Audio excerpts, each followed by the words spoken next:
మాట తప్పితే ఓటు వేయొద్దని చెప్పిన దమ్మున్నడు జగను. చెప్పిన మాట చెప్పినట్టుగా చేసిన మా రాజన్న కొడుకుర జగను.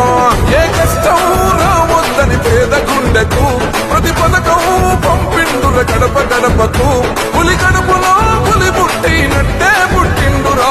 జెండలు జత కట్టడమే మీ ఎజెండా, జనగుండల గుడి కట్టడమే జగను ఎజెండా. బలిరా బలి బలిరా బలిరా, పులి వెందులలో పుట్టిందా పులిరా. కుర్చీల కూర్చోవడమే మీ ఎజెండా, కుర్చీ జనమే ఇవ్వాలన్నది జగను ఎజెండా. బలిరా బలి బలిరా బలిరా, పేద బతుకుల మార్చినది ఆ పులిరా.